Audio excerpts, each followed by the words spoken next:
You are given three circuit elements X, Y, Z.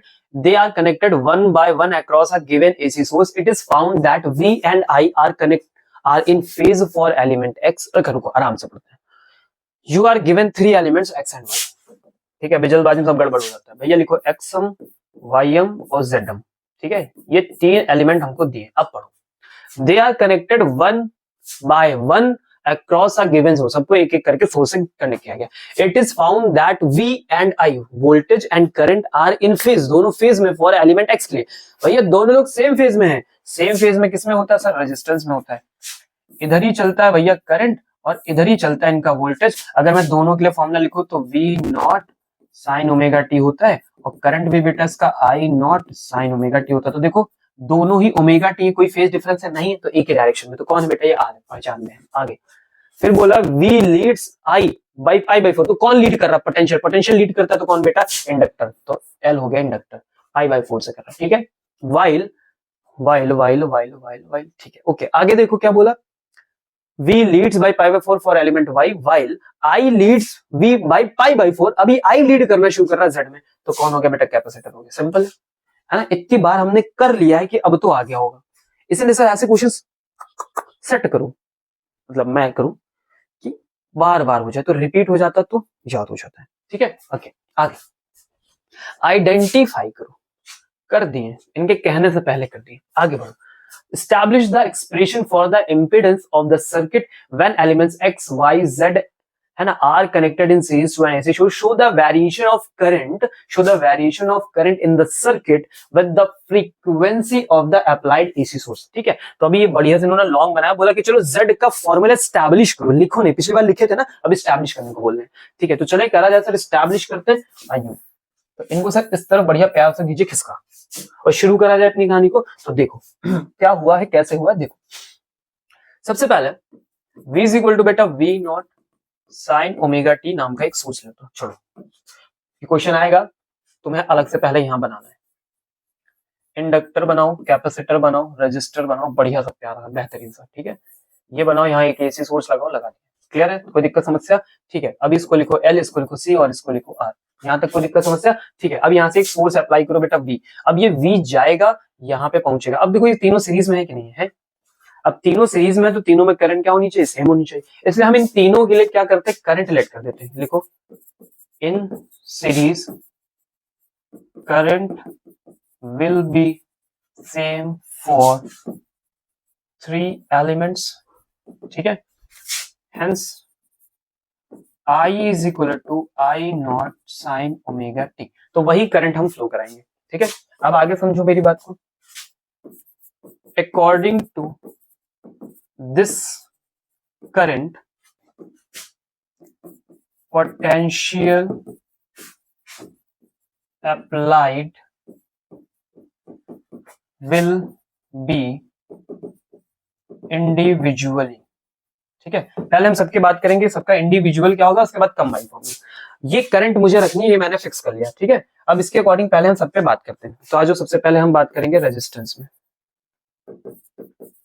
तो आपको पता है कि रेजिस्टेंस को कोई दिक्कत नहीं है. रेजिस्टेंस को बोला गया कि भैया तुम्हारे से इतना करंट फ्लो करेगा, कोई दिक्कत है तुमको? कहेंगे नहीं सर, हम तो फेज वाले ही नहीं है. तो हमारा पोटेंशियल कितना होगा?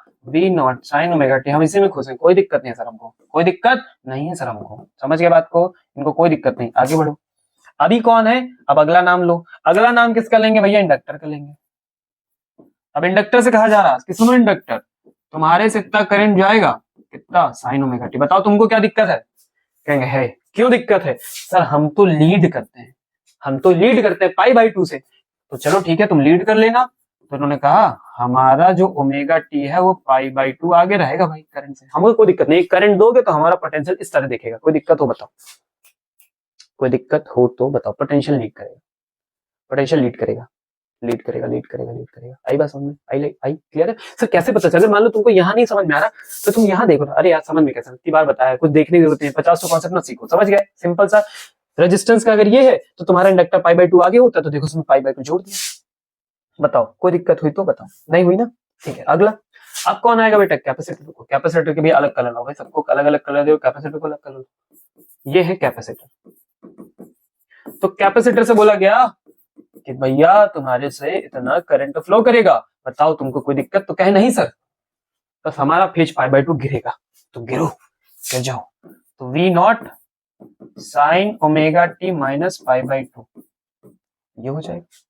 बताओ कहीं कोई छेड़छाड़ किए क्या? हम नहीं, सब देखो वही तो लिखा है, साइन ओमेगा टी, जो सोर्स था वो रेजिस्टेंस को कोई मतलब नहीं, तो वही लेके चलते हैं। इंडक्टर में आगे रहता है तो पाई बाई टू, कैपेसिटर में पीछे रहता है तो माइनस का पाई बाई टू। कोई दिक्कत समस्या परेशानी नहीं हुई ना सर? नहीं हुई ना। अब देखो यही सोर्स है, इसी सोर्स के साथ सारा जादू वादू होगा, ठीक है। अब शुरू करें, पूरी कहानी बहुत अच्छे से समझना, ध्यान से देखना, ठीक है, कंफ्यूज नहीं होना। आओ शुरू करो फेजर डायग्राम, बहुत बेसिक से ऐसे बनाओ।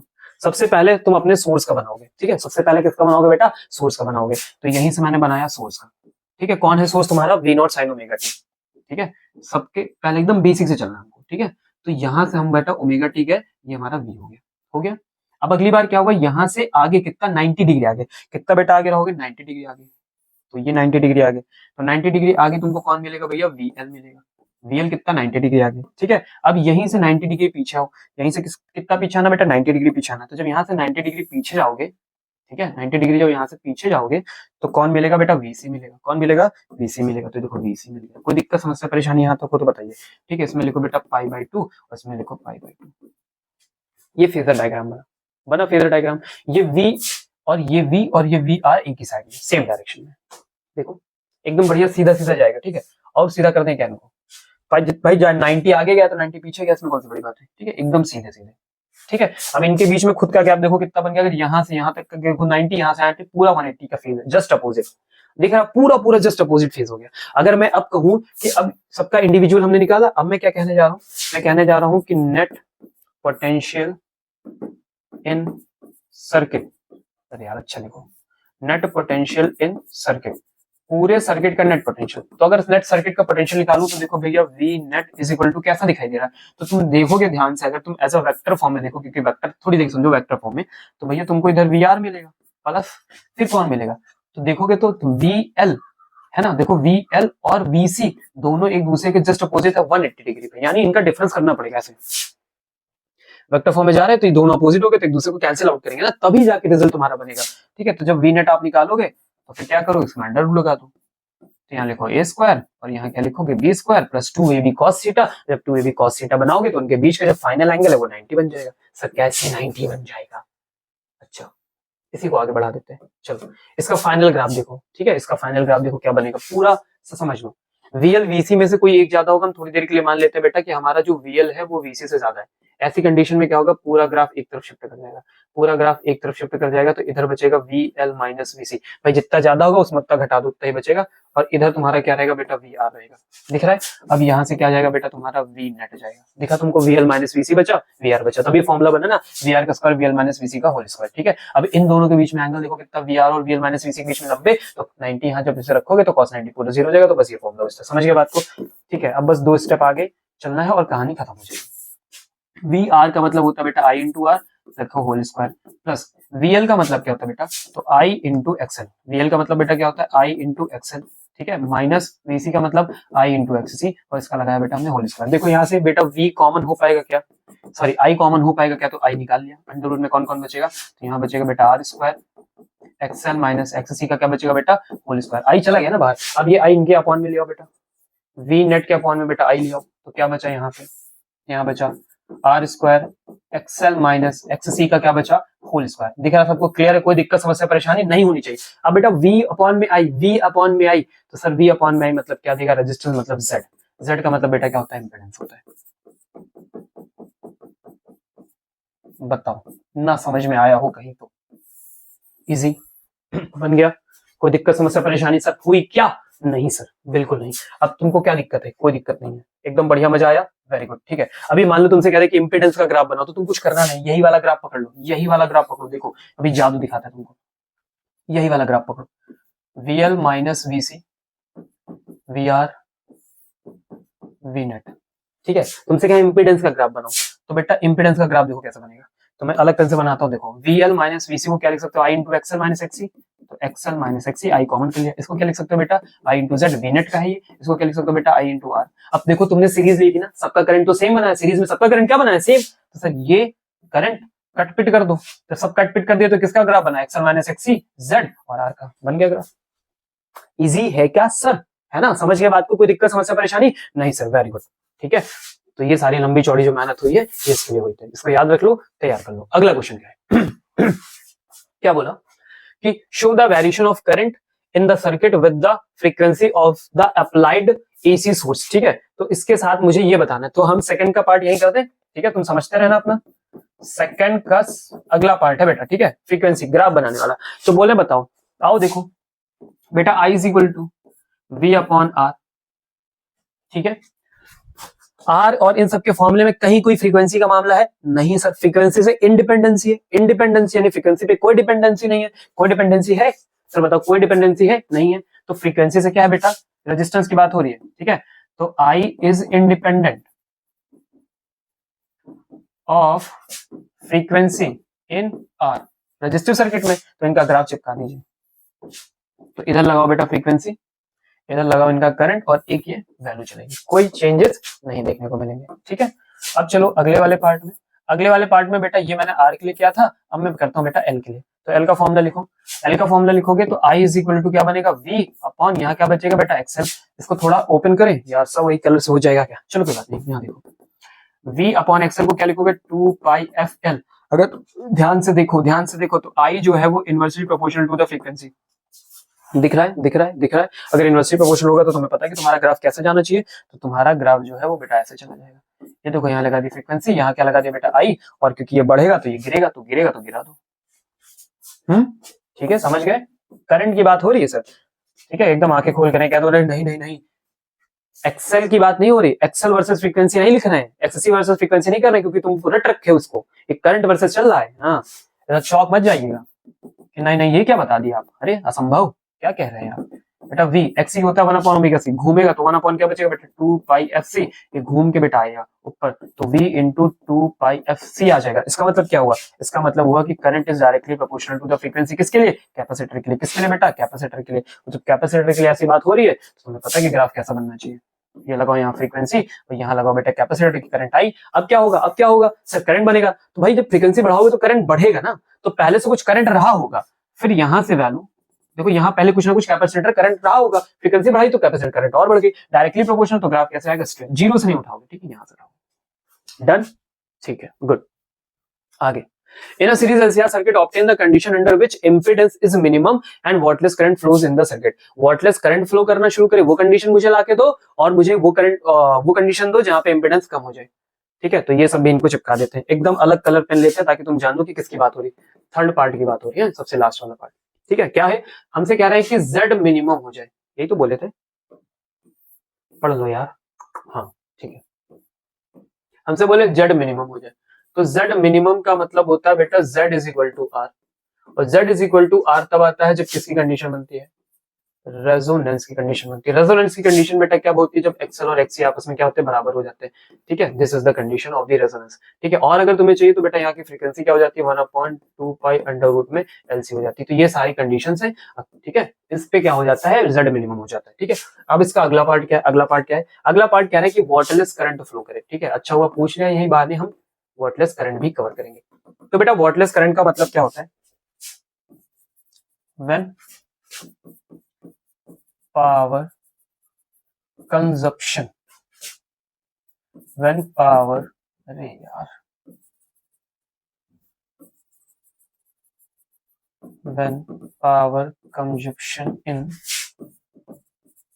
circuit is zero, the flowing current is known as wattless current. ठीक है, इज नोन एज बेटा वाटलेस करंट। ठीक है, अब समझो वाटलेस करंट क्या कब फ्लो होगी, तो देखो पावर का फॉर्मूला लिखो, V R M S I R M S cos phi, ये हमारी पावर का फॉर्मूला हो गया। अब पावर मेरी क्या हो जाए बेटा, जीरो हो जाए, पावर मेरी क्या हो जाए बेटा, जीरो। तो पावर मेरी जीरो तब होगी जब मेरा पी जीरो तब होगा जब जब जब कॉस फाइव की वैल्यू जीरो होगी। इसके लिए मेरा फाइव कितना होना चाहिए बेटा, पाई बाई टू होना चाहिए। फाइव पाई बाई टू होने का मतलब क्या हुआ कि वी और आई, समझो ये आई है ये वी है, इसके बीच में एंगल कितना हो जाए बेटा, π/2 हो जाए। कितना एंगल हो जाए, π/2। तो सर ये किसमें फ्लो करेगी, ये किसमें फ्लो करेगी, ये π/v और i के बीच में कहां कहां होता है, तो बेटा किसमें होता है, प्योर इंडक्टर सर्किट में होता है और प्योर कैपेसिटर में होता है। भाई दोनों में याद है, एक में लैग करता है एक में लीड करता है, लेकिन दोनों के लिए क्या होता है, π/2 होता है ना। तो यहीं पे क्या फ्लो करती है बेटा, वॉटलेस करंट फ्लो करती है। ये कंडीशन वॉटलेस करंट के फ्लो करने की है, समझ गए, याद रहेगा। ओके, सब खत्म हो गया, चलो आगे बढ़ो, नेक्स्ट पार्ट पे आते हैं। स्पीड बढ़ाओ, कमन फर्स्ट। आ रहा समझ में, आ रहा है, इतनी बार रिपीट हो जाएंगी चीजें, वही चीजें बार बार कर करके एकदम सेट हो जाएगा कि अभी ये जैसे ही लेक्चर खत्म करोगे ना, एकदम डन हो गया तुम्हारा भाई, फिनिश, फिर कुछ नहीं पढ़ना, आगे बढ़ो। Describe the construction and working of the transformer, hence obtain the relation for V by Vp in the terms of the number of primary secondary। ठीक है, ये करना है, इसका रिलेशन करना है। Vs by Vp बेटा तुम्हें क्या मिलेगा, NS upon MP। ठीक है, ये तो हमने पीछे कर दिया है, कोई दिक्कत नहीं, आगे बढ़ते हैं। Discuss 4 main causes of energy loss in real transformers, इसलिए ये हमारा क्वेश्चन आया है। आओ बढ़िया से देखते हैं, कुछ छोड़ना नहीं चाहते। लॉस बताओ, सबसे पहला लॉस, प्रथम लॉस लिखो, फ्लक्स लीकेज का। पहला लॉस क्या होता है बेटा, फ्लक्स लीकेज का होता है। ठीक है, हमने देखा था कि हमारी जो मैग्नेटिक फील्ड लाइंस होती है, देखो ऐसे करके, ये तुमने ऐसे कॉइलिंग की, थोड़ा बड़ा कर लेते हैं, बजट है अपने पास बड़ा। देखो ये है, तुमने यहाँ पे ऐसे कॉइलिंग की थी, यहाँ से फील्ड लाइंस ऐसे निकलती, तो सब कुछ फील्ड लाइंस क्या होती है, बाहर चली जाती है। जो फील्ड लाइंस बाहर चली जाती वहां नहीं पहुंच पाती। देखो फील्ड लाइंस का काम है यहाँ से निकले और यहाँ पहुंचे, सारी फील्ड लाइन यहाँ पहुंच जाए, पर कुछ फील्ड लाइन बाहर चली गई, इसी को क्या बोलते हैं बेटा, फ्लक्स लीकेज बोलते हैं। इसे क्या बोलते हैं, फ्लक्स लीकेज। फ्लक्स का लॉस हो जाता है। फ्लक्स लीकेज क्यों बोल रहे हैं, क्योंकि मैग्नेटिक फील्ड पूरी नहीं पहुंची, जब पूरी नहीं पहुंची तो जितना फ्लक्स यहाँ बनना चाहिए था नहीं बना, नुकसान हुआ फ्लक्स का, तो फ्लक्स लीकेज कहलाता है। समझ गए पहली समस्या। इसको बेटा ओवरकम कैसे करोगे, इसको ओवरकम कैसे करोगे, तो ओवरकम करने का तरीका इसमें क्या है, फ्लक्स लीकेज में क्या है, आप यूज करो, कौन सा टर्म यूज करो बेटा, आप यूज करो फेरो मैग्नेटिक मटेरियल की कोर यूज करो। ये जो मटेरियल बनाओ ना, फेरो मैग्नेटिक मटेरियल का बनाओ, तो सारी फील्ड लाइन अंदर से ही पास आउट करेगी। पहली लॉस की समस्या सर हमने फिनिश कर।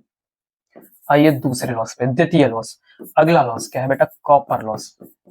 क्या नाम है इनका बेटा, कॉपर लॉस। कॉपर लॉस का मतलब क्या होता है, कॉपर लॉस का मतलब सही, कॉपर लॉस जन्म कहां से लिए, तो कॉपर लॉस जन्म लिए हैं, देखो सुनो कहां से लिए। देखो क्या हुआ कि आप जब ऐसे ऐसे वाइंडिंग करते हो ना, वायर की वाइंडिंग करते हो ना, तो वाइंडिंग जितनी ज्यादा करोगे बेटा उतना अच्छा तुम्हारा ट्रांसफार्मर बनेगा, बढ़िया भर के बनाते हैं। तो बेटा जितना ज्यादा लेंथ उतना ज्यादा टर्म किसका मिलेगा, ऐसा समझो कि जितनी ज्यादा लेंथ उतना ज्यादा रेजिस्टेंस। क्यों, क्योंकि R is directly proportional to L। Length बढ़ाते चले जा रहे हो तो रेजिस्टेंस भी तो बढ़ेगा। अब जितना ज्यादा रेजिस्टेंस होगा तो बेटा H is equal to I square RT, उतना ही ज्यादा क्या होगा बेटा, हीट का लॉस होगा, क्योंकि R के डायरेक्टली प्रोपोर्शनल है। तो इससे क्या हो रहा है, हीट लॉस हो रहा है। हीट लॉस हो रहा है मतलब नुकसान हो रहा है, तो इसी को बोलते हैं कॉपर लॉस, क्योंकि वायर किसके अंदर, कॉपर के वायर, इसलिए उनको नाम दिया गया कॉपर लॉस। ये नहीं होगा कि कॉपर खत्म हुआ चला जा रहा है, ये मत समझ लेना, लिखा हो है ना, कुछ लोग तो पढ़ते हैं नहीं कॉपर लॉस होता है, बस हेडिंग बता दो बस मुझे, कॉपर लॉस। तो ट्रांसफार्मर में कुछ देर के बाद कॉपर धीरे धीरे कम हो जाता है, नहीं लिखना प्लीज। कॉपर लॉस का मतलब ये है, ठीक है। कुछ अपने मन से मत बनाने की कोशिश करना, नहीं सोचो कि तुम बहुत तेज दिमाग के आदमी हो, उखाड़ लोगे तो कुछ नहीं उखाड़ पाओगे, गलत हो जाएगा हमारा। अच्छा, ओवरकम समझो, हाउ यू कैन ओवरकम। ठीक है, ये तो पूछा नहीं, ये भी पूछता है कि बताओ कैसे कवर करोगे, ओवरकम कैसे करोगे, तो समझो। ये आधी बात थी, पूरी बात अब देखो, इसलिए पूरी बात जिंदगी में बहुत जरूरी होती है। रो L by A, ये है पूरी बात। इसका मतलब क्या हुआ कि R is inversely proportional to the cross section area. इसलिए जो तुम वायर से वाइंडिंग मारो, जिस भी वायर से तुम वाइंडिंग करो, उसकी क्या कर दो, थिकनेस बढ़ा दो, उसकी क्या कर दो बेटा, थिकनेस बढ़ा दो। इससे क्या करो, आप जो लो वायर वो थिक वायर यूज करो। तो थिक वायर क्या करेगी भाई, देखो वाइंडिंग होगी, लेंथ तो बढ़ेगी, तो लेंथ बढ़ने से रेजिस्टेंस तो बढ़ा, लेकिन जब तुमने ए भी बढ़ा दिया तो उसी टाइम पे ए भी तो इंक्रीज हो गया, तो इसी टाइम पे क्या हुआ, हमारा रेजिस्टेंस ड्रॉप भी कर देगा। ठीक है, तो जैसे थिक वायर तुम यूज करोगे अपने आप का मजा। घर में जो तुम देखते हो ना वायर पतले पतले नहीं आके केबल आता है, टीवी में सारे वायर कैसे हैं, केबल वायर्स हैं। क्यों, इसीलिए, ऐसे थोड़ी ना कि भैया नहीं थोड़े मोटे वायर बना दो, मुझे अच्छे नहीं लग रहे, ऐसा थोड़ी है। समझ गए, कितने लॉस खत्म किए, 2 लॉस, अभी तो और लॉस है। अगला लॉस क्या, ईडी करंट। बेटा ये ईडी करंट क्या होती है समझो, तुम ये मटेरियल यूज करते हो ना, ये मटेरियल, अब इसी मटेरियल से फील्ड लाइन होके जाती है, ऐसे करके फील्ड लाइन यहाँ पे जा रही है, बढ़िया। तो इससे क्या होता है, तुम्हारा जो मटेरियल है ना, उससे एक बार फील्ड लाइन गई, फिर वापस फिर गई, तो इससे पूरा मटेरियल ही क्या होता है बेटा, इंड्यूस हो जाता है। मटेरियल ही क्या हो गया, इंड्यूस हो गया। जब मटेरियल इंड्यूस हो गया तो इसके अंदर ईएमएफ बनेगा, ईएमएफ बनेगा तो बेटा क्या बनेगी, करंट। तो इस तरह से गोल गोल चक्कर में बढ़िया करंट बन जाती है। तो क्या हुआ भाई, नुकसान ही हुआ। हम मैग्नेटिक फील्ड इसलिए भेज रहे हैं कि सेकेंडरी कॉइल में जाए और वहां से आउटपुट हमको मिले, और तुम बीच में अपनी मैग्नेटिक फील्ड लेके खुद इंड्यूस हो गया, खुद ही करंट बनाए ले रहे हो, तो सब नुकसान ही तो है। तो एडी करंट का भैया ये लॉस है। आई बात समझ में। अब एडी करंट का लॉस होगा तो भाई यहाँ हीट बनेगी, हीट डेवलप होगी, है ना, हमारी वर्किंग जो इफिशियंसी वो गिर जाएगी, ये सारी चीज होती है। अब इसको कवर करना है तो क्या करो, जो तुम्हारी कोर है उसको लैमिनेटेड कर दो, बस लैमिनेट कर दो, इंडक्शन ही नहीं होगा, खत्म हो गई बात। अगले पे आओ,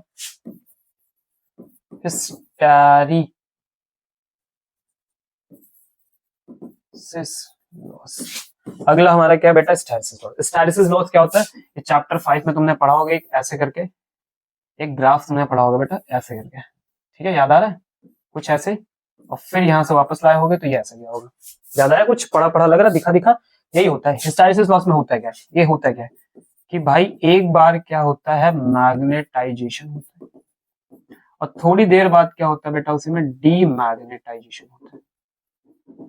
ठीक है, क्या हो रहा है कि भाई देखो, एक बार तुम्हारे में ऐसे कॉइल है, एक बार एसी करंट इधर से ऐसे करके घूमते हुए तो मैग्नेटिक फील्ड लाइन ऐसे चली गई, अगली बार करंट ऐसे ऐसे घूम के आ जाएगी तो मैग्नेटिक फील्ड लाइन ऐसे चली गई, तो एक बार इधर से आ रही है, एक बार इधर से आ रही है, समझ रहे हो। तो एक बार गई, फिर जब इधर वाली आएगी तो उससे पहले ये जीरो भी तो होगी, तो अब ये जीरो हुई फिर ये आई, ये चल रहा है कंटिन्यूअस। इससे क्या हो रहा है कि मटेरियल में फील्ड लाइंस आती है चली जाती है, तो फील्ड क्या हो, मैग्नेटाइज हो जाता है, फिर डीमैग्नेटाइज, फिर मैग्नेटाइज, फिर डीमैग्नेटाइज, तो कंटिन्यूअस ये प्रोसेस होता रहता है। तो मैग्नेटाइज और डीमैग्नेटाइज में दिक्कत क्या, समझो बात कि जो मटेरियल एक डायरेक्शन में मैग्नेटाइज हो गया, तो जब बात होती है कि तुम डीमैग्नेटाइज हो जाओ, तो वो कहता नहीं ऐसा थोड़ी, फिर वो पूरा पूरा डीमैग्नेटाइज नहीं होता है, समझे बात को। ऐसे दोस्त को फोन करो ना, कह दो आओ चलो कुछ खाने चलते हैं, और तुम जैसे पहुंचो दुकान पे, दुकान बंद हो, तो क्या होता है, दोस्त से कह दो कि यार दुकान बंद है, जाओ चले जाओ, चला जाएगा, तुमको लगता है, पता है ना तुमको, कुछ खा के जाओ, चाहे जहां से खा के जाओ, बुलाया तो खिलाना पड़ेगा। वही बात हुई कि एक डायरेक्शन में मैग्नेटाइज हुआ, तो जब इस डायरेक्शन में आने की बात होती है तो वो पूरा पूरा डीमैग्नेटाइज नहीं होता है, कहता कुछ ही कम ही खिलाओ, पर खिलाओ जरूर, तो डीमैग्नेटाइज थोड़ा बचा रह जाएगा, मैग्नेटाइजेशन बचा रहेगा। अब उसको डीमैग्नेटाइज करने के लिए अलग से एनर्जी खर्च होती है, तो वो बेचारा डीमैग्नेटाइज होता है।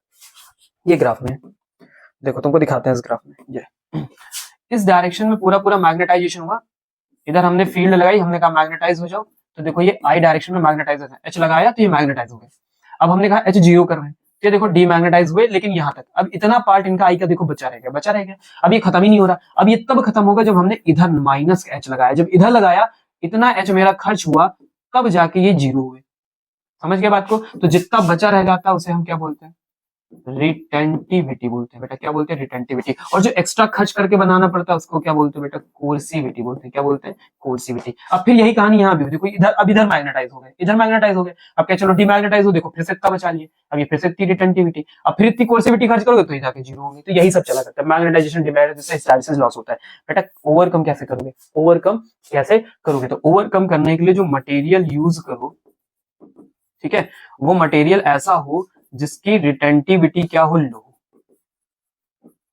जिसकी रिटेंटिविटी भी बेटा क्या हो, लो हो, और उसकी कोर्सिविटी भी बेटा क्या हो, लो हो। समझ गए। इससे क्या होगा, ना वो ज्यादा रिटेन कर पाएगा, ना ज्यादा वो अपोजिट डायरेक्शन में खर्च करेगा। तो उस मटेरियल का नाम लिख देते हैं बेटा, तो सॉफ्ट आयरन, ये यूज होता है, समझ गए बात को, ये यूज होता है। ओके, अब आगे बात करो, एक और बचा है, एक और ले लो, 4 लिखने थे, 4 हो गए, एक और लिख लो, हमिंग साउंड। ठीक है, हमिंग साउंड क्या होता है भाई, साउंड क्या है, साउंड क्या है, तुमने एनर्जी कौन सी दी भैया, मैग्नेटिक, मैग्नेटिक से कौन सी एनर्जी बन रही है बेटा, साउंड बन रही। तो नुकसान है, हमें मैग्नेटिक से मैग्नेटिक करंट पोटेंशियल चाहिए, साउंड में कन्वर्ट हो रहा है, तो ये लॉस है। कंट्रोल करना तो भैया लैमिनेटेड, वही सेम। हमिंग साउंड आता है कि भैया जो ईडी करंट बनती है ना, झुम झुम झुम झुम झुम, तो पूरा मटेरियल में वाइब्रेशन प्रोड्यूस कर देती है, तो वाइब्रेशन आवाज खत्म, कंट्रोल यहां से होगा। ठीक है, समझ गए, और नहीं बताएंगे, नहीं मधुमक्खियां आ जाएंगी। आगे नेक्स्ट पार्ट पे चलते हैं। ठीक है, समय भी थोड़ा सा कम है, कम है मतलब स्पीड बढ़ानी पड़ेगी ना भाई, पढ़ना है आपको। Draw the graph showing the variation of the following with the frequency of AC current. मुझे ग्राफ बनाना है, रेजिस्टेंस के साथ, रिएक्टेंस के साथ, इंडक्टर। ये देखो आ गया जो तुमने याद किया है। देखो सबसे पहले रेजिस्टेंस, तो R does not depend upon F, तो यही खातिर ये है बेटा आर, ये है आपकी फ्रीक्वेंसी, डिपेंड नहीं करता, तो ग्राफ में कोई फर्क नहीं पड़ेगा, जो वैल्यू है थी वो वैल्यू हमेशा रहेगी। अगले के लिए बात करते हैं, तो अगले वाले भैया कौन है, कैपेसिटिव रिएक्टेंस। कैपेसिटिव रिएक्टेंस मतलब XC, XC का फॉर्मूला लिखोगे तो बेटा 1/ओमेगा C, ओमेगा को ओपन करोगे बेटा तो 2πfc। अब यहाँ ध्यान से देखोगे तो XC और F इनवर्सली प्रोपोर्शनल आ गए, आगे इनवर्सली प्रोपोर्शनल, आई इनवर्सली प्रोपोर्शनल। अब इससे क्या होगा बेटा, ग्राफ गिरना चाहिए। तो ये यहाँ लगाओ फ्रीक्वेंसी, यहाँ लगाओ XC, ये ग्राफ गिरेगा, फ्रीक्वेंसी बढ़ेगी तो ग्राफ गिरेगा। याद है हम लोग अभी बात नहीं कहते कि पहले कैसा बिहेवियर होता है बाद में कैसा बिहेवियर होता है, तो यही इसी वजह से हो रहा था। अगला आ गया कौन बेटा, XL। तो XL का फॉर्मूला लिखोगे बेटा तो ओमेगा एल लिखोगे तो 2πfL आएगा। इससे XL डायरेक्टली प्रोपोर्शनल टू किसके आगे बेटा, L के आगे, सॉरी L के नहीं F के, हमें F चाहिए था, F के, ठीक है। तो चलो ये लिखी फ्रीक्वेंसी, ये लिखा XL, कैसे जाएगा स्ट्रेट लाइन, बन गया। ओके, एक चीज नहीं पूछे, उसको भी लपेट देंगे बेटा हम लोग, क्या कहते हो, लपेट दियो जॉइस सूड, हाँ लपेट देते हैं। रेजोनेंस वाले पे जब जाओगे, क्या कहते हैं, सीरीज LCR का, वो भी इन्होंने पूछा नहीं है, series LCR Z versus frequency का, ठीक है, ये भी बना देते हैं। देखो ये Z है, ये है फ्रीक्वेंसी, इसका ग्राफ बेटा ऐसे चलता है, अलग पन दो, देखो पहले तो Z ज्यादा रहेगा, फिर धीरे धीरे XL और XC आपस में बराबर होंगे तो जीरो होंगे, मतलब Z गिरेगा।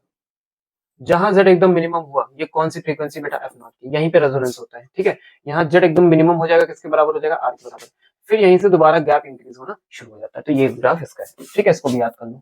आगे कैन द बोलो बेटा, the can the voltage drop across the inductor or the capacitor in a series LCR circuit be greater than the applied voltage of the AC source? ठीक है, वही क्वेश्चन आ गया है दोबारा, कौन सा भी क्वेश्चन नहीं आता, उन्होंने बोला था कि सारा जोड़ के दिखाओ, हमने जोड़ के दिखाया कि देखो सर हाँ ऐसा होता है, तो इसमें भी क्या होगा, हाँ भाई सही बात है, इंडिविजुअली तो ये ज्यादा हो सकता है, लेकिन जब हम एक्चुअल फॉर्मूले से जाएंगे तो एक्चुअली फॉर्मूले से क्या होंगे, कम हो जाएंगे, ऐसे तो ज्यादा होगा। जैसे वोल्टेज की बात हो रही तो मैं कहूंगा VC plus VL is greater then of V, ये तो सही बात है, इसमें कोई दिक्कत नहीं। बट एक्चुअल कॉन्सेप्ट क्या है बेटा, तो V नेट निकालना है, एक्चुअल कॉन्सेप्ट तो भाई ये है कि VC का स्क्वायर और VL का स्क्वायर हो, तब जाके दोनों आपस में क्या होते हैं, बराबर होते हैं, ठीक है, यही हमारा कॉन्सेप्ट है। आगे बढ़ेंगे, नेक्स्ट आगे क्या लिखा है, when an AC source is connected to an ideal inductor show that the average power supplied by the source over a complete cycle is zero। ठीक है, एवरेज पावर का साइकिल, पूरे एक साइकिल में जीरो है, इंडक्टर है, ideal inductor है बेटा, इसमें मुझे बताना है कि जो पावर का लॉस है वो जीरो। ये तो तुम्हें पता ही चल गया कि भाई पावर लॉस वहां जीरो होता ही है, अभी हमने देखा था, क्योंकि 90 का एंगल बन जाता है। अब डेरिवेशन मांग लिया ये, तो डेरिवेशन करनी पड़ेगी, आ जाओ, चलो दूसरा पेन दीजिए, ठीक है, शुरू करते हैं।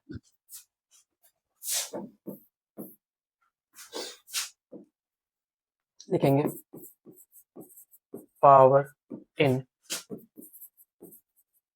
इंडक्टर फॉर होल साइकिल, एक साइकिल के लिए मुझे बता। तो देखो समझो पावर का फॉर्मूला क्या होता है, ठीक है, तो लेट करते हैं, लेट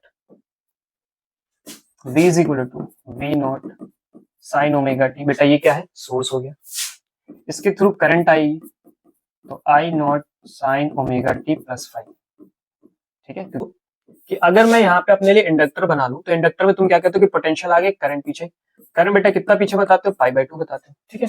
तो इसी को मैं यहाँ पे थोड़ा सा बेटर लिख लेता हूँ ना, थोड़ा सही कर लेता हूँ। तो मैं देखो I लिख रहा हूँ, I is equal to I not sine omega T, ठीक है। तो तुम्हारा अगर फेज ओमेगा टी, तो तुम्हारे फेज से करंट कितना कम होना चाहिए बेटा, π/2 कम होना चाहिए, तो माइनस करना पड़ेगा, ठीक है। अब इसमें लेके तो सॉल्यूशन करेंगे नहीं, तो उसको देखो सिंपल कन्वर्ट कर लेता हूँ मैं क्या कर रहा हूँ कि भाई ओमेगा टी जो पार्ट है ऑफ ओमेगा टी वाला है, ठीक है, माइनस π/2, तो अभी इससे रिजल्ट तो सही से निकलेगा नहीं, तो π/2 को आगे करना पड़ेगा, ये वाला माइनस वाला पार्ट बेटा हम आगे करना है, I not sine π/2 minus omega T. अभी समझ में माइनस कैसे आया, भाई ओमेगा टी को माइनस करना था तो माइनस समझो मल्टीप्लाई कर दिया, तो माइनस माइनस प्लस हो गया, तो देखो एक माइनस बचा, ठीक है, ओके। तो फाइनल क्या बचा, I is equal to minus का I नॉट और साइन बदल जाएगा कॉस में, तो बनेगा कॉस ओमेगा टी। यहां तक कोई दिक्कत हो तो बताओ, समझ गए। ये मेरा इक्वेशन फर्स्ट बना फाइनल, और ये मेरा इक्वेशन सेकंड बना। एक एक स्टेप दिखा, देखो डायरेक्ट भी लिख सकते थे लेकिन फिर कंफ्यूज होते हैं आप। अभी यहां तक कोई दिक्कत, ठीक है। तो अब मैं क्या लिखूंगा, लिखूंगा work done in small time in inductor circuit, ठीक है, इंडक्टर कंटेन सर्किट। तो मैं क्या लिखूंगा, छोटा सा वर्क, तो dw इज इक्वल टू क्या होगा बेटा, पावर dt सर ये कैसे पता? P इज इक्वल टू बेटा पावर का formula work done upon time, work done upon time, तो work done is equal to power into time. ठीक है, चलो अब शुरू कर दिए हम। चलो P में P का मतलब क्या होता है बेटा? तो P का मतलब होता है बेटा V इंटू आई और dt। अब बेटा V का मतलब क्या होता है? तो V naught sine omega T होता है।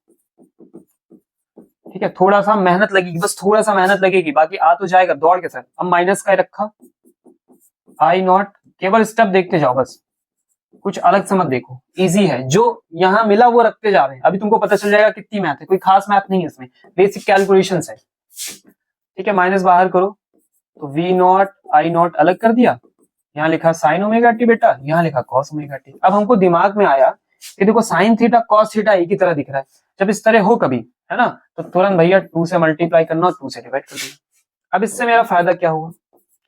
ये वी नॉट, ये आई नॉट, ये अपॉन में 2 आ गया। अब देखो क्या बन गया, ये 2 sign omega T cos omega T, मतलब लिखा 2 sine theta cos theta. Sir अगर इस तरह लिखा होता है, अगर इस तरह लिखा होता है, इधर चले जाए, इधर चलते हैं ना, अगर सर इस तरह से लिखा होता है तो इसका मतलब होता है minus V naught I naught by 2, इसका मतलब होता है सर साइन 2 थीटा, तो ये बन गया साइन 2 ओमेगा टी।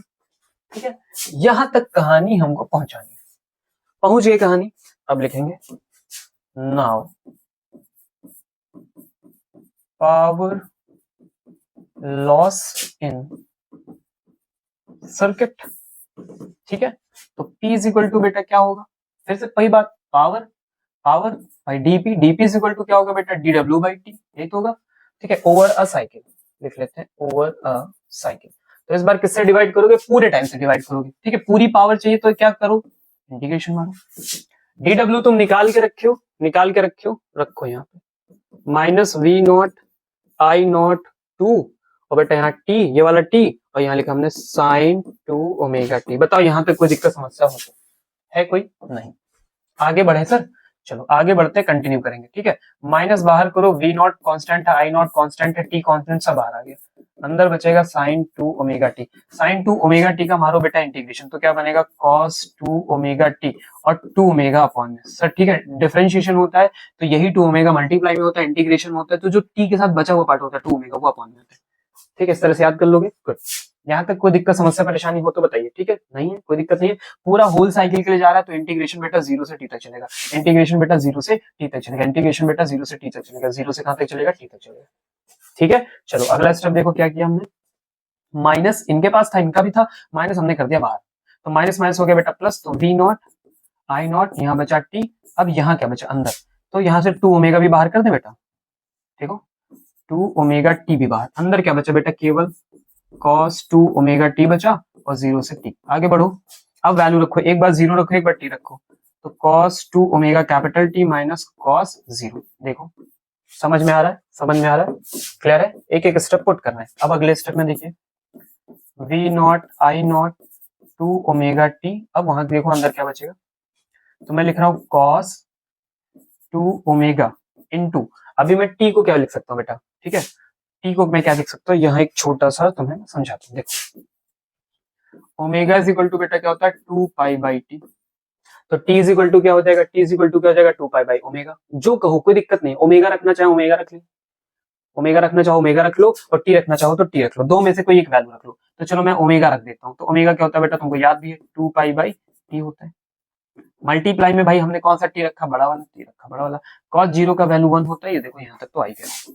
ठीक, आगे बढ़िए sir, V naught I naught 2 omega T, और इसके बाद फिर देखो टी से टी तो कट गया, cos 4 पाई माइनस 1 बचा बेटा, कितना बचा? cos 4 पाई 1। अब cos 4 पाई का मतलब समझते हो? देखो समझो, cos लिखा है, cos 2 पाई समझो तो 2 पाई मतलब क्या होता है बेटा? 360 होता है। ठीक है, अब 360 को 2 बार रोटेट करोगे तो 4 पाई बनेगा, 3 बार रोटेट करोगे 6 बनेगा। अब जो 360 होती है, अगर समझना, अगर मान लो कि तुम्हारे पास कोई वैल्यू यहाँ पे है और उस वैल्यू की वैल्यू 1 है, कोई एक वैल्यू तुम्हारी 1 है, अब तुमसे कहें कि दोबारा बताओ कितना एंगल हो जाएगी फिर से वैल्यू 1 बने, तो आप हमेशा 360 घूम जाओ। कितना घूम जाओगे बेटा? 360 घूम जाओ। कितना घूमोगे? 360। तो ऐसा समझो, cos 0 की वैल्यू बेटा 1 थी, 0 की वैल्यू 1 थी, अगर मैं कहूं 2 पाई घूम जाओ तो cos 2 पाई की वैल्यू फिर क्या मिलेगी? 1 मिलेगी। मैं कहूँ 2 पाई फिर से घूमो, तो 2 पाई फिर से घूमो तो कितना बन गया 4 पाई, 4 पाई की वैल्यू फिर से क्या बनी 1 बनी, यानी cos 4 पाई की भी वैल्यू बेटा यहाँ पे कितनी है 1 है, 1 माइनस 1। सर ये पूरा पूरा क्या हो गया 0 हो गया, ठीक है। तो फाइनली जो तुम्हारी पावर आई बेटा वो कितनी आ गई 0 आ गई, दैट्स द आंसर। समझ गए, क्लियर है। थोड़ा सा नया था आपके लिए, नया क्या था, पढ़े हो देखे हो, जिन्होंने नहीं पढ़ा है, जिन्होंने फर्स्ट टाइम कर रहे हैं है ना, उनके लिए क्या है कि थोड़ा सा दिमाग लगाना है, एक दो बार प्रैक्टिस करनी है। अगर तुमको लगता है कि तुम कर पाओगे, याद हो जाएगा तो ठीक है, बेटर है, नहीं हो रहा तो कोई बात नहीं, इट्स ओके, इट्स ओके, ठीक है, यही नहीं है, समझ गए बात को। लेकिन बाकी चीजों में दम लगा के रखो, ये इंपॉर्टेंट था इसलिए हम इसे लेके आए, सिखाए, समझ गए। आगे देखो, a lamp is connected in a series with an inductor and AC source, what happens to the brightness of the lamp when the key is plugged in and iron rod is inserted inside the conductor, inside the conductor. अभी क्या है, यहाँ पे हमने क्या किया, इसके अंदर एक रॉड रख दी ऐसे करके, याद है ऐसा क्वेश्चन हम पिछले वाले लेक्चर में आपको करा गया, जिसमें क्वेश्चन था कि इस बल्ब के साथ क्या होगा, तो उसमें ऑप्शन थे फ्लक्चुएट, ब्राइट, डिम, वही क्वेश्चन आया है। उसमें क्या था, उसमें रॉड रखी थी, बाहर निकाल ली, तो बाहर निकाले तो ब्राइटनेस बढ़ गया था, अब अंदर रखोगे तो ब्राइटनेस गिरेगा, खत्म बात। क्या होगा, जैसे ही बेटा आप क्या करोगे, रॉड इंसर्टेड करोगे, जैसे हमने क्या किया, रॉड इंसर्टेड, रॉड इंसर्ट करते ही सर इंडक्टर एल, एल क्या है बेटा, बेटा हमारा इंडक्टर है, इंडक्टर हमारा क्या करेगा बेटा, इंक्रीज करेगा, इंडक्टर इंक्रीज करेगा तो XL is directly proportional to the बेटा एल होता है। इससे क्या होगा कि एक्सएल भी क्या कर गया बेटा हमारा, इंक्रीज कर गया, इंक्रीज कर गया तो क्या हुआ, overall Z impedance of circuit increases, ठीक है, पूरा पूरा सर्किट का जो इंपीडेंस है वो क्या हो गया बेटा, इंक्रीज हो गया। जब पूरे सर्किट का इंपीडेंस ही इंक्रीज हो गया तो आई क्या कर जाएगा, डिक्रीज कर जाएगा, आई डिक्रीज कर गया। और जैसे ही बेटा समझना मेरी बात, जैसे ही बेटा आई डिक्रीज करा तो क्या होगा, वहां पे जो तुम्हारा बल्ब जल रहा था वो क्या हो जाएगा, वो क्या हो जाएगा, डिम पड़ जाएगा, डाउन पड़ जाएगा, ठीक है। अभी पहले क्या था, बहुत ज्यादा ब्राइट था, अभी क्या हो जाएगा, डिम हो जाएगा, उसकी ब्राइटनेस क्या हो जाएगी, लो हो जाएगी। बस इतनी सी बात है, ये बात तुमको बढ़िया से समझा दोगे, समझ गए तुम खुद तो फिर समझा भी दोगे। आगे बढ़ते हैं, नेक्स्ट पार्ट में चलते हैं, जल्दी से स्पीड बढ़ाएंगे क्योंकि क्वेश्चंस बहुत सारे हैं, काम भी बहुत सारा करना है। अगला क्वेश्चन पढ़ो, find the value of the phase difference between the circuit and the voltage in the series LCR shown below, which one leads in phase current और voltage। पूछ रहे हैं कि इस पूरे में which one is lead in phase, current करेगा या वोल्टेज करेगा, करंट करेगा या वोल्टेज करेगा। ये इस किस बात पे डिपेंड करेगा भाई, करंट लीड करेगा कि वोल्टेज, ये इस बात पे डिपेंड करेगा कि वैल्यू किसकी ज्यादा है, ठीक है, वैल्यू किसकी ज्यादा, जिसका पोटेंशियल लीड कर रहा होगा। भाई इंडक्टर लीड करेगा तो इंडक्टर के अकॉर्डिंग आंसर आएगा, कैपेसिटर लीड करेगा तो कैपेसिटर के अकॉर्डिंग आंसर आएगा। समझ गए बात को, ठीक है, वो हमारी बात आगे हम लोग अभी देखेंगे। फिर without making any other change, चलो पहले शुरुआत से ही शुरू करते हैं, इसी पे पूरी कहानी, इसी पे पूरी हमारी कहानी है। चलो सॉल्यूशन पे आओ, लिखो बेटा L is equal to 10 millihenry का मतलब होता है 10 into 10 to the power minus 3 henry. C का मतलब है 2 माइक्रो फैरड का बेटा हो गया 2 into 10 to the power minus 6 farad. R बेटा कितना है 400, तो लिखो बेटा 400, ठीक है, हो गया 400, ठीक है। अब यहाँ से एक्सएल एक्सेस सब निकाल लिया जाए, एक्सएल एक्सेस सब निकाला जाए तो बात बनी, R को नहीं लिखेंगे, एक्सएल एक्सेस निकालते हैं, ठीक है। चलो तो लिखो भाई एक्सएल इज इक्वल टू क्या होता है बेटा, ओमेगा, ओमेगा दिया है क्या, देखो यहाँ पे omega t, v naught sine omega T, तो ओमेगा 1000 है। मल्टीप्लाई करो बेटा किसके साथ, एल के साथ, तो एल कितना है आपका sir 10 into 10 to the power minus 3, sir minus 3 और ये 0 खा गए हम लोग, तो 10 ओम बचाए, ठीक है। एक्स सी लेके आऊं तो क्या होता है भैया 1 बाय ओमेगा सी होता है 1 by omega C upon omega कितना है 1000 है। सी कितना लेके आए हो 2 into 10 to the power minus 6 लेके आए हो, माइनस 6 का मतलब 3 जीरो यहाँ से फिनिश हुए, 3 ऊपर भेजोगे बेटा तो 10 की पावर 3 बाई 2 बचेगा। हम इनसे कहेंगे 1 10 हमको दे दो और बाकी तुम रखे रहो, तो सर 10 5 के टाइम्स कटेगा, 2 जीरो और जोड़ोगे तो 500 ओम हो जाएगा, तो 500 ओम आ गया, ठीक है। अब आर लिखो, अब इज्जत के साथ आर लिखेंगे हम सर, आर हमारा कितना है 400 ओम। यहाँ तक कोई दिक्कत समस्या परेशानी हो तो बताओ, यानी प्रॉब्लम समस्याएं परेशानी। अब हमसे पूछे ना कौन लीड करेगा कौन लैग करेगा, हम ऐसे बता देंगे, अब हो जाएगा, सब बता दोगे, यहाँ दौड़ के बता दोगे, क्यों भाई सीरीज है सीरीज है, सब में करंट सेम होगा, सब में करंट सेम होगा तो करंट निकालने की कोई दिक्कत ही नहीं, कि करंट निकालो तो बताओ, फिर पोटेंशियल से बताएंगे, इतना नहीं करना पड़ेगा। आओ देखो समझाते हैं तुमको, सीखो। यहां जो है X C is greater than XL है कि नहीं, बताओ। XC is greater than XL है कि नहीं है, ओके। और फिर in series I same for all, then तो अगर मैं दोनों तरफ मल्टीप्लाई कर दूं I से बेटा, I into XC is greater then I of XL, इसका मीनिंग क्या हुआ बेटा, इसका मतलब हुआ I इंटू XC को बोलते हैं VC is greater then VL। तो बेटा हमारा VC तो VL से ज्यादा आ गया। अब जो ज्यादा होगा, जिसकी वैल्यू ज्यादा होगी वही आगे चलेगा। अगर तुम इसको फेजर डायग्राम इसका देखोगे ना, तो फेजर डायग्राम ऐसे आ गया, इस बार ऐसे करके आ गया, इधर साइड आ गया, VC माइनस VL आ गया, ये ज्यादा पावरफुल है तो इधर आ गया। तो पूरा पूरा ग्राफ किधर है, इधर शिफ्ट होगा, इधर शिफ्ट होगा। जिसकी वैल्यू ज्यादा उसी का काम चलेगा। सर उसी का काम चलेगा, उसी का काम चलेगा, मतलब ये कौन है, कैपेसिटर। अब कैपेसिटर यहाँ क्या कर रहा है, लीड कर रहा है। तो आप समझो बात को, ये पूरा जो अभी सर्किट है वो कैसा बिहेव कर रहा है, स्टार्टिंग की बात है अभी, कैपेसिटिव, ठीक है। अभी जो बिहेवियर है वो कैसा है, कैपेसिटिव सर्किट, मतलब ये जस्ट रेजोनेंस के पहले की कहानी है, कैपेसिटिव सर्किट का बिहेवियर चल रहा है। तो कैपेसिटर में कौन लीड करता है, तो सर उसमें लीड करता है करंट, हेंस करंट लीड्स। यही क्वेश्चन ने पूछा था कि कौन लीड करेगा, तो हमने बताया भैया हमारा करंट लीड करेगा। पूछा था कौन लीड करेगा, तो हम कह रहे हैं करंट लीड करेगा। अगला क्वेश्चन क्या, without making any other change, कोई चेंज ना करना, find the value of additional capacitor, एक एडिशनल कैपेसिटर चाहिए C dash to be connected in parallel. ये जो पैरेलल है ना, इसके सॉरी ये जो कैपेसिटर इसके पैरेलल एक और रेजिस्टेंस लगा के एक कंबाइन फॉर्म में हमें आंसर बनाना, एक कैपेसिटर बनाएगा, इसके साथ ऐड जोड़ा गया, और जब इसके साथ कोई कैपेसिटर जोड़ देते हैं तो अब ये पता क्या करने लगता है, रेजोनेंस करने लगता है। अभी तक रेजोनेंस नहीं कर रहा था, अब रेजोनेंस करेगा। तो बोला ना, in order to make the power factor of the circuit unity, power factor of the circuit unity, power factor of the circuit unity. तो सर पावर फैक्टर यूनिटी कब होता है, पावर फैक्टर यूनिटी कब होता है, पावर फैक्टर यूनिटी कब होता है, क्वेश्चन ने बोला है यहाँ पे। तो पावर फैक्टर होता है cos फाई, cos फाई बोला गया 1, cos फाई 1 का मतलब cos फाई का फॉर्मूला बेटा R बाई Z, इसका मतलब हो गया R is equal to Z, इसका मतलब क्या हो गया बेटा, Z हो गया मिनिमम, Z हो गया मिनिमम मतलब किसकी कंडीशन, रेजोनेंस की कंडीशन। यहां से पता चला कि रेजोनेंस होगा, यहां से पता चला कि रेजोनेंस होगा। और सर जब रेजोनेंस होता है, जब रेजोनेंस होता है तो क्या बराबर होता है, एक्सएल और एक्सी बराबर होते हैं। क्या बराबर होते हैं सर, एक्सएल और एक्सी बराबर होते हैं। अब इनका क्वेरी क्या वो समझो, कि एक कैपेसिटर तुम्हारे पास ऑलरेडी C है, और इसमें लाके इन्होंने क्या किया, पैरेलल में एक C डैश जोड़ दिया।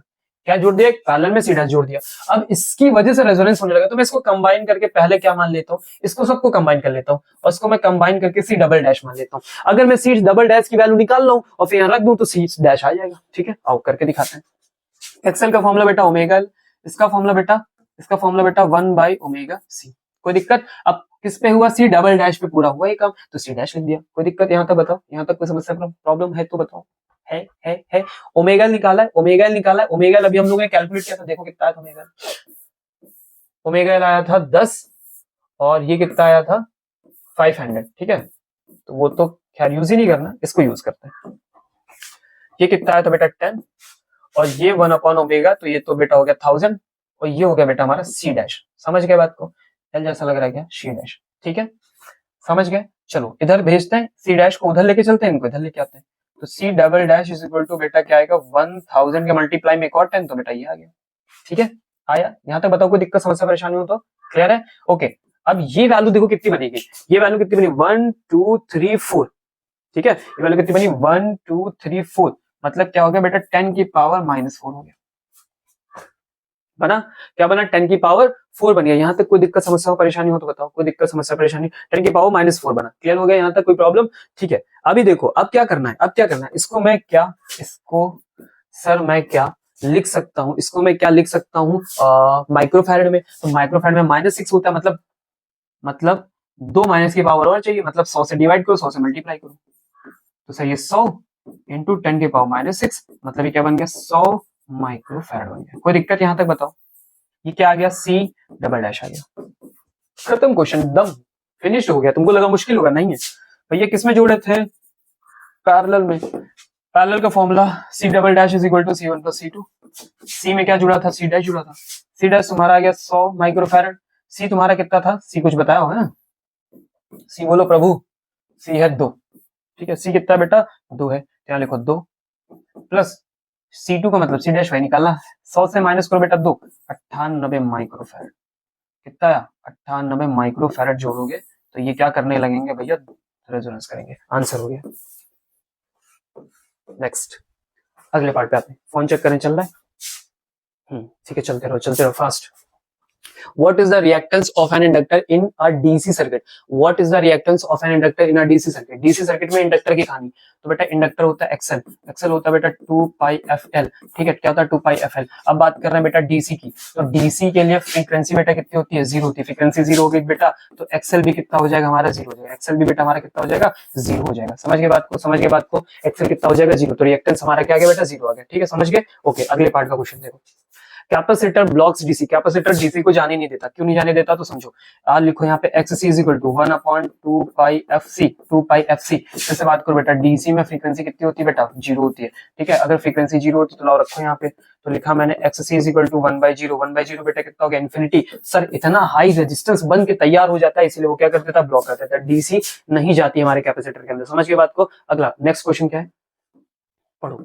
नेक्स्ट क्वेश्चन पढ़ो, क्या लिखा, फॉर वेरी हाई, ये वाली पेन बदलते हैं सर, बहुत हो गया।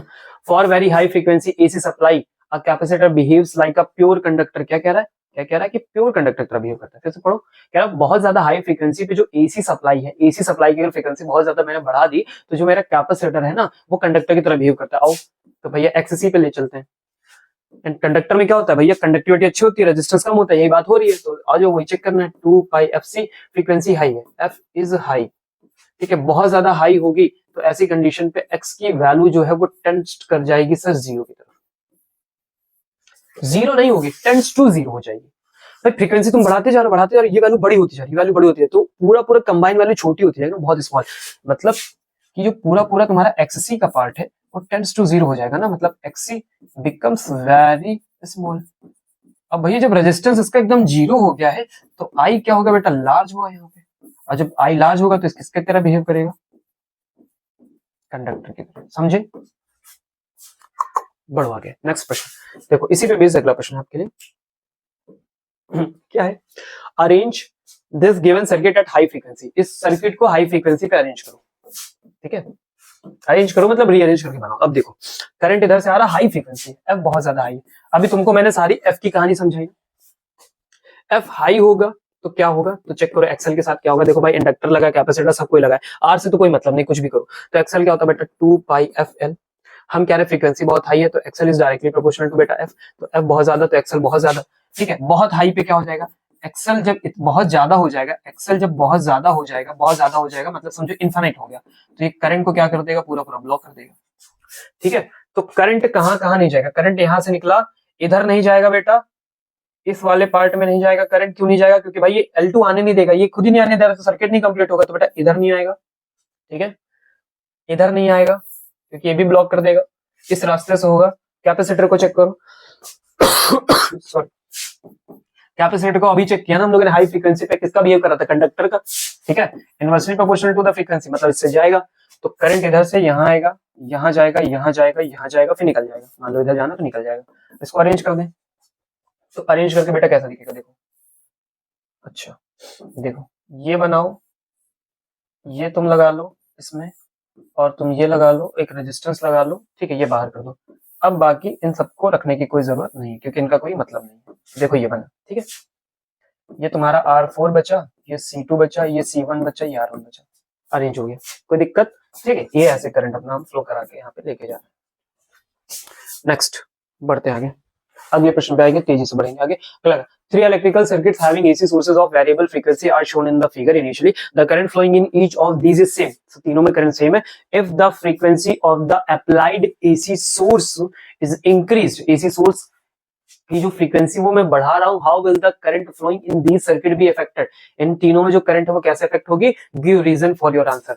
ठीक है, अरे यार रिपीटेड है क्वेश्चन, कहो तो करे, कहो तो तुम्हारे लिए दे दे। सर क्या है इसमें, सर इंडिपेंडेंट है, इसमें करंट फ्रीक्वेंसी पे क्या रहेगा, इंडिपेंडेंट रहेगी। एल के लिए क्या आया था बेटा, तो एल के लिए हम लोगों ने निकाला था ना, कैसे, आई इज इक्वल टू बेटा क्या होता है, वी अपॉन एक्सएल। तो I is inversely proportional to the frequency आ गई, और इसमें क्या लिखोगे, I is equal to V upon XC. तो I is equal to directly क्या आ जाएगा, फ्रीक्वेंसी आ जाएगा। ग्राफ नहीं बना पाओगे, बना दोगे यार। ये एफ लिखो, ये लिखो बेटा आई, अभी कर चुके हैं हम लोग इसे ना, एफ और आई। क्वेश्चन तो रिपीट होने तय ही है सर, और कहां से लाओगे, है ही नहीं, कितना बनाओगे क्वेश्चन। ठीक है, तो फ्रीक्वेंसी के साथ तो कोई मतलब नहीं, यहाँ पे तुम डिक्रीज करोगे, तुम एक पॉइंट से इंक्रीज करोगे, खत्म हो गया। अगला, An AC source of voltage V is equal to V naught sin omega t connected to a series combination of LCR. Use the phasor diagram to obtain the expression for the impedance. Impedance के लिए कर लोगे बेटा, निकाल के दिखाया impedance हमने, ठीक है. phase angle between the voltage and current बता दिया. Find the condition when the current will be in phase with the voltage. What the circuit in the condition called. कह रहे हैं कि find the condition when the current will be in phase with the voltage. देखो कितनी बढ़िया language use कर रहा था कि फंस जाओ. कह रहा है फेज सेम हो जाए. देखो बेटा V is equal to V naught sine omega T और फिर I भी ऐसा हो कि दोनों का फेज सेम हो, मतलब ओमेगा टी दोनों में सेम रहे. ओमेगा टी दोनों में किसके लिए सेम होता है बेटा? R के लिए. ये R के लिए सेम होता है. कहने का मतलब इनका है कि जो तुम्हारा Z है वो किसके बराबर हो जाए? R के बराबर हो. Z R के बराबर होगा तो कौन सी कंडीशन बनेगी बेटा? रेजोनेंस कंडीशन बनेगी. बताओ है क्या कोई दम है क्या क्वेश्चन में? कौन सी कंडीशन बोले कि क्या कहलाएगा? बोलते what is the circuit in the condition called. तो सर्किट क्या कहलाएगा बेटा? Pure resistive circuit. और इस समय कौन सा फिनोमेना हो रहा होगा? रेजोनेंस हो रहा होगा. ठीक है, समझ गए? आगे बढ़ो. The core of the transformer is laminated to reduce the effect of. The transformer में हम लैमिनेटेड कोर यूज करते, क्या कंट्रोल करते भैया? एडी लॉस कंट्रोल करते हैं. आगे बढ़ो.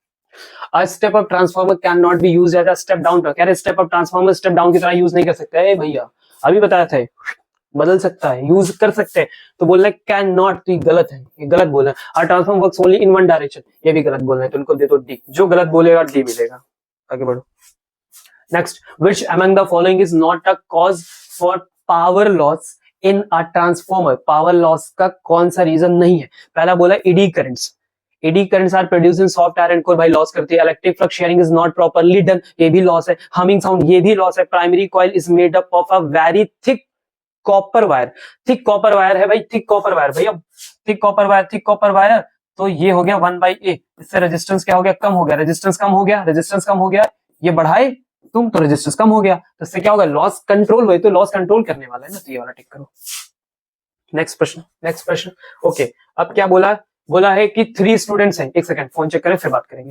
फोन चेक करेंगे, चल रहा है, ठीक है. अभी क्या बोला? 3 स्टूडेंट्स है X Y Z performed an experiment for studying the variation of the alternating currents with an angular frequency in a series LCR circuit. Obtain the graph shown below. तो हमने बिलो की जगह बगलो बना दिया. बगलो है ना, वो है ग्राफ, वो मिला है. They all used AC sources of the same RMS value. सबने सेम आरएमएस वैल्यू यूज की है सोर्स की.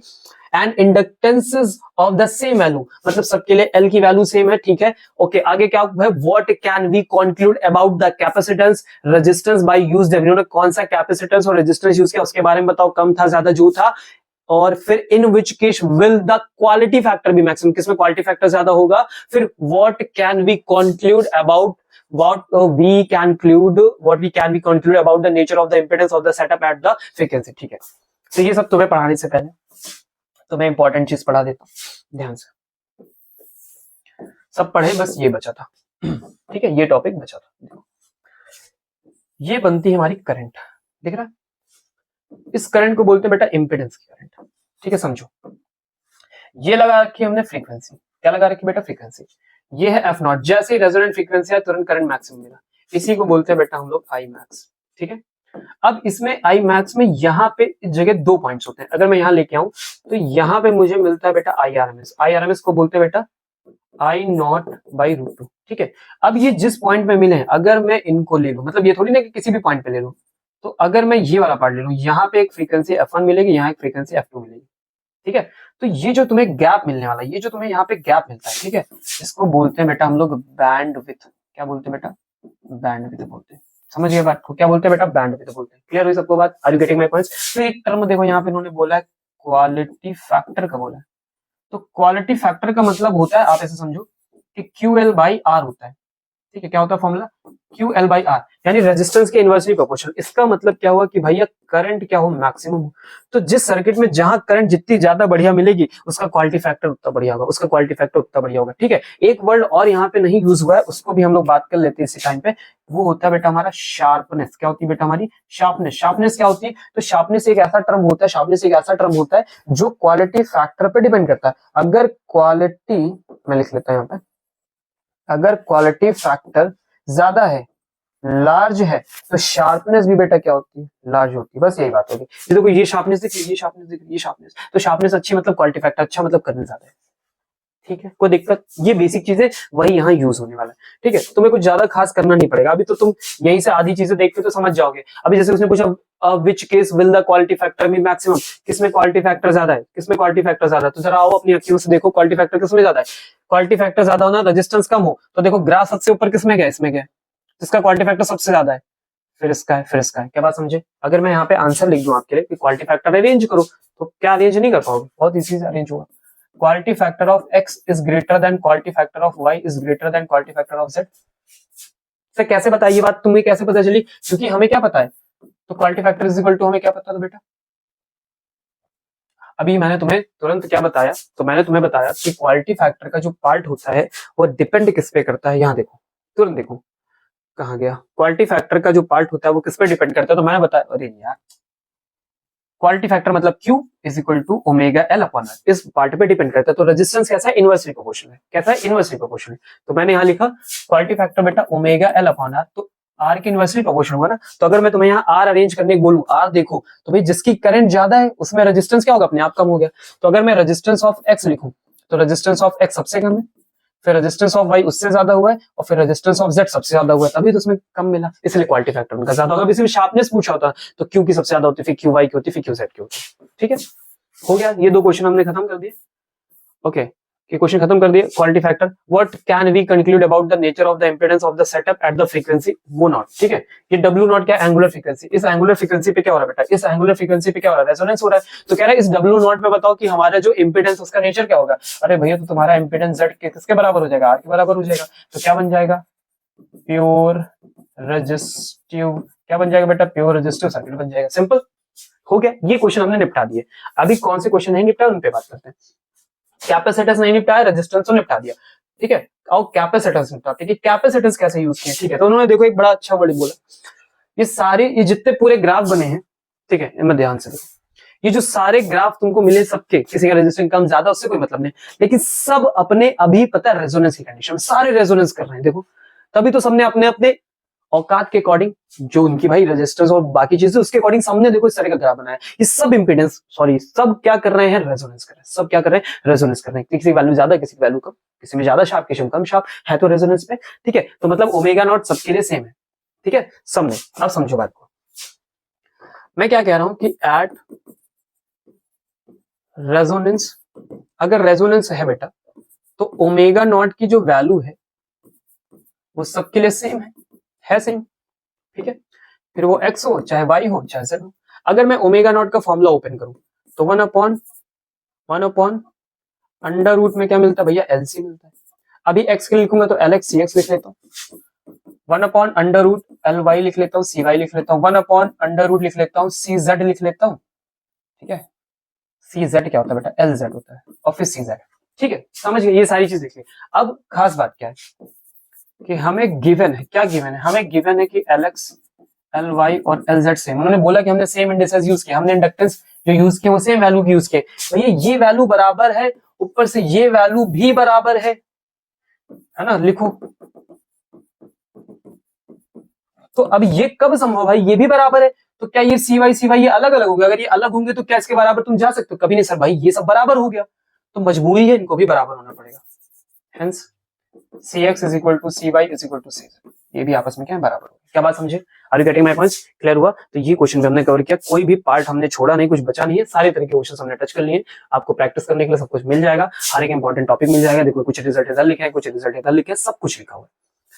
क्लियर हो गया? तो जम के मेहनत करो। ये वाला हमने PYQ डन कर लिया। इसके बाद जो भी इंपॉर्टेंट चीजें, जो भी एग्जाम में बैठने से पहले आपके मन में कोई कंफ्यूजन है, किसी तरह का कोई टर्म है जो नहीं समझ में आ रहा है कि वहां कैसे होगा, क्या होगा, कैसे लिखना, वो सब पे हम बात करने वाले। ठीक है, तो मिलते हैं, इसको अच्छे से पढ़ना।